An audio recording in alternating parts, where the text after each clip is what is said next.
Les nouvelles de l'industrie sont présentées par Saint-Raymond, la ville de l'automobile. 4 concessionnaires à votre service. Voilà de retour, Mathieu Thomasin se joint à nous. Alors, ça va bien, Mathieu? Ça va toujours bien, Dan. Alors, Mathieu, plusieurs nouvelles de l'industrie cette semaine. Oui. On va commencer avec Honda. Ben oui, puis en plus, tout le monde m'avait reproché d'avoir parlé un peu trop de camions dans les dernières semaines. Fait que je me suis dit, parfait, je vais me corriger, on va parler d'hybrides et de véhicules électriques. OK. Donc, grande nouveauté, le fameux Honda CR-V en 2020 qui arrive avec une mouture hybride.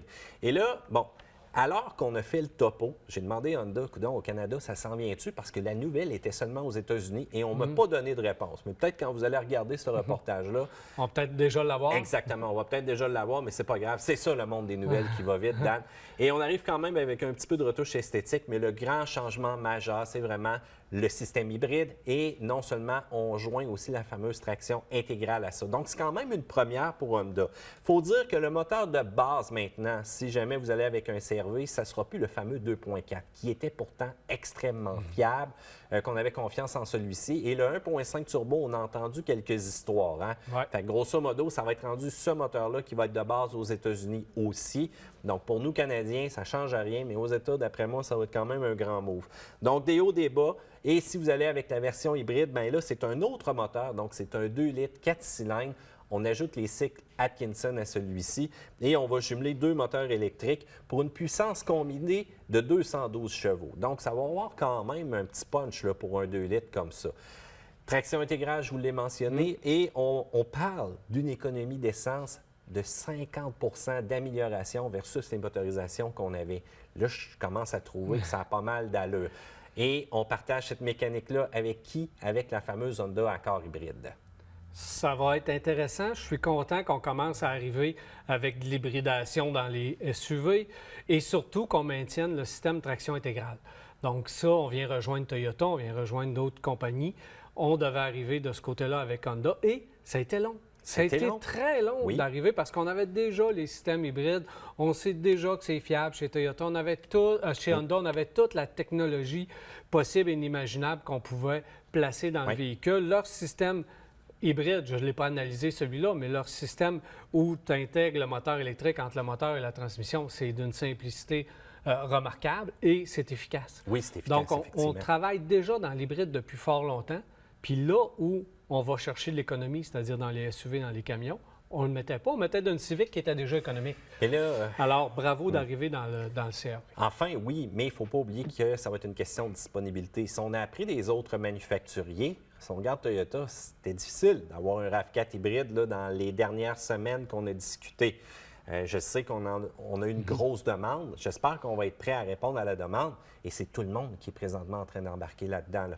On parle de Subaru aussi avec le Crosstrek hybride que je vous ai présenté rapidement la semaine passée. Et là, on arrive avec ça. C'est le futur pour l'instant. Si on n'est pas prêt à faire le move full électrique, comme on dit, on est vraiment rendu au moins avec l'hybridisation des véhicules, Paul.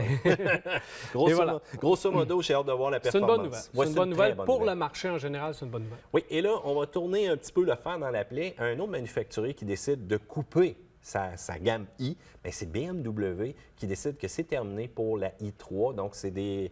Bien, c'est pas nécessairement des rumeurs, c'est pas mal confirmé. C'est pas moi qui va pleurer, là. Bien, je détestais pas, moi, ce véhicule-là. Je trouvais qu'on avait quand même une philosophie intéressante du côté électrique, mais non seulement toute la conception du véhicule à partir de l'usine qui était vraiment verte jusqu'au recyclage de chacune des pièces. Puis comportement routier, c'était pas si pire que ça. C'était spécial.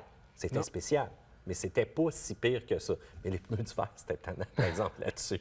Ça c'est un autre panorama. C'est ça. Les pneus d'hiver, là, les systèmes qui n'étaient pas vraiment faits pour notre climat ici. C'est une voiture faite pour la Californie puis les endroits où il n'y a pas de neige. Puis dans son rendu visuel, elle n'était pas intéressante pour les gens. Non, fait que oui, c'était différent, mais t'embarques à l'intérieur, c'était pas intéressant. L'autonomie, c'était so-so. Je pense pas qu'il y avait du succès avec ça. Qu'on prenne les systèmes électriques, qu'on prenne ce qu'on a développé pour cette voiture-là, puis qu'on l'intègre à des voitures plus conventionnelles. Ça va être ça l'avantage. C'est là qu'on doit aller. Je pense que BM ont repensé avec tout ça à où est-ce qu'ils se dirigeaient et on va voir l'intégration dans les séries 3, dans les séries X, de ces merveilleux systèmes-là qui sont intéressant côté design et ingénierie de ce qu'on a fait, là. On avait besoin, à l'époque où cette voiture-là a été développée, on avait besoin d'arriver avec une voiture qui était différente pour Ouais. attirer les gens et dire on fait quelque chose de différent. Là, maintenant, on n'a plus besoin de faire des carrosseries éclatées, là. Tu peux mettre la technologie dans une voiture véhicule. conventionnelle, puis ça va faire le travail, puis les gens vont plus l'acheter que dans des voitures un peu différentes. Bon, bien, parlons d'un autre manufacturier, justement, qui avait pris du retard un peu là-dessus. Mazda, qui va annoncer du côté de Tokyo leur premier véhicule électrique enfin. Donc, il ne faut pas oublier qu'on avait fait quand. Ben là, c'est une image comme ça qu'on a placée dans. Là. Je ne voulais pas te créer d'inquiétude, mais c'est juste pour te rappeler ce que Mazda nous a présenté au travers du passé. On a fait des tests aussi sous la forme du CX-30, donc le nouveau qui s'en vient très bientôt. Une batterie de 35,5 kWh, un seul moteur électrique. On parlait de 142 chevaux, 195 livres de couple. Et oublie pas aussi ce qu'on nous avait dit, hein? Comme générateur, on va avoir un moteur rotatif. Ouais. T'en rappelles-tu de celle-là? Absolument. J'ai hâte de voir où est-ce qu'on va aller avec ça. Mais c'est sûr qu'il va y avoir 2 versions dans le véhicule qu'on va présenter, mais j'ai hâte de voir sous peu. Sous peu? Oui. Un peu. Salon d'auto de Tokyo. Hey, t'as peu, là. Mazda nous ont parlé de diesel il y a 5 ans. Puis là, il vient d'arriver. Arigato, Dan. Arigato. Il ne promet pas des choses Non, trop rapidement. On va changer de nouvelle. Ah. Toyota investit dans son usine du côté du Texas, c'est pas moins de 391 millions US pour justement le nouveau Tacoma, le nouveau Tundra. Et je vous avais dit précédemment dans les nouvelles qu'on allait utiliser une plateforme conjointe. Bien, c'est fait. Ça s'en va vers là directement. Donc, ça va être même une plateforme commune à l'ensemble de nos camions. Il ne faut pas oublier aussi que Aisin, donc celui qui fournit des transmissions pour Toyota, sort le gros budget. On parle de 400 millions de ses poches qui s'en va pour une nouvelle usine au Texas. Donc, c'est en train de pousser tout partout présentement. Donc, on ne veut pas manquer notre coup. 2022, nouveau Toyota Tundra. On va être bon vous en parler en 2021, d'après moi. Puis 2024, nouveau Toyota Tacoma. Et n'oublie pas que le président aussi de la compagnie a demandé une forme d'hybridisation, j'aime ça ce dire mot-là, j'ai comme inventé, une forme d'électrification dans leurs véhicules, mais de toute la gamme. Donc, j'ai hâte de voir qu'est-ce que ça va donner de ce côté-là, mais on s'en vient avec des nouveaux Attends-toi véhicules. une hybridation légère, à peu près comme le e-Torque chez Ram. Ça devrait ressembler à ça. Parfait. Bien, j'ai hâte de voir, mais une chose est sûre, on ne peut pas manquer notre coup avec nos forts vendeurs chez Toyota, parce que la camionnette a encore pas mal le vent dans le dos. Ça va très, très bien. Parlons encore un petit peu de camion, mais là, je vous amène un petit peu du côté performance. On sait que Chevrolet en prépare un, donc une version ZRX qui veut être leur nouvel emblème hors route, si on veut, qui va devenir une compétition au Raptor. Mais là, on a un gros choix à faire parce qu'on sait que notre V8 n'est pas aussi puissant que ce véhicule-là. Est-ce qu'on va s'en aller vers le diesel? Je ne le sais pas, mais les rumeurs sont lancées. On s'en vient avec un camion de performance. J'ai hâte d'avoir aussi des nouvelles de sol électrique, moi. J'ai hâte. On continue aussi avec les suspensions aussi pour les F-150 et Ford Ranger. On ajoute un groupe d'options garanties par Ford Performance. Tu sais qu'une des premières modifications, c'était un leveling kit qu'on appelle. Mais là, on change tous les amortisseurs. On surélève les devants des camions d'environ 2 pouces et on change tous les bons vieux bushings aussi pour moins de craquements, moins de vibrations et d'avoir un confort en route qui va être agrémenté. Tout ça pour un prix quand même assez intéressant. Ça tournerait aux alentours de 1 495 $ pour des amortisseurs puis tout le gros kit. Je trouve ça intéressant.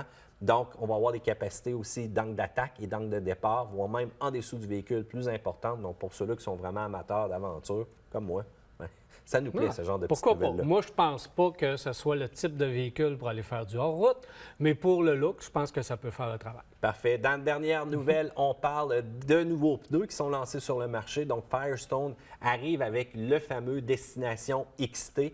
Et de plus en plus, on retrouve un logo sur le côté du pneu qui dit que celui-ci peut fonctionner l'hiver. Donc, la fameuse homologation.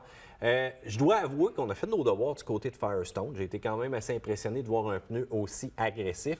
Mais cependant, restez toujours prudent. Si jamais ce type-là de pneu que vous allez mettre sur votre camion, rendu à moins 30, là, ça ne bat pas un vrai pneu d'hiver. On s'entend, même s'il y a une possibilité de le clouter, même si on voit ce petit logo-là apparaître. C'est un pneu de compromis et il y a une balance à aller chercher dans les camions. Une balance au niveau de la performance hors route. Celui-là, je pense qu'on l'a. Il y a une balance aussi du côté charge. Pas de problématique, il y a un LT, mais on s'entend si vous voulez vraiment l'utiliser l'hiver dans la glace et la neige. Ça, c'est une autre balance qui est difficile à aller obtenir parce que c'est souvent le type de gomme qui va changer le tout. Hein? Ce n'est pas nécessairement le look du pneu. Je comprends pas pourquoi le garder l'hiver. c'est une fausse économie. On pense qu'on fait de l'économie parce qu'on le garde l'hiver. Si tu préserves ce pneu-là qui n'est pas donné, puis tu gardes le pneu, tu peux le garder 1 ou 2 saisons de plus, là. Ouais. Tout simplement avec tes pneus d'hiver. Là. Si tu fais un bon mélange entre les deux, Une bonne rotation, un bon alignement. tu gardes ton pneu, là, puis tu peux en profiter plus longtemps de ton Mais pneu. c'est une mode que l'industrie est en train de prendre. Et qu'est-ce qui gère souvent les décisions de pneumatiques des Québécois? Leur portefeuille. Et souvent, il n'est pas nécessairement épais avec ce qu'on enlève dedans à la Ouais, pompe mais, ou encore tu en sais, taxe. entre changer ces pneus-là plus rapidement, puis avoir des pneus d'hiver, puis là, tu vas garder, tu vas être en sécurité avec tes 2 types de pneus. Je suis d'accord avec toi. Mais tu sais quoi? C'est pas un mauvais produit pour autant. Bien, c'est pas un mauvais produit, c'est une mauvaise utilisation des gens quand Bon, tu le gardes Je l'hiver. te sens encore émotif. On va être obligé de clore là-dessus, Dan. Merci, Mathieu. Salut. Alors, voilà, c'est tout pour les nouvelles de l'industrie. On s'arrête et on va revenir.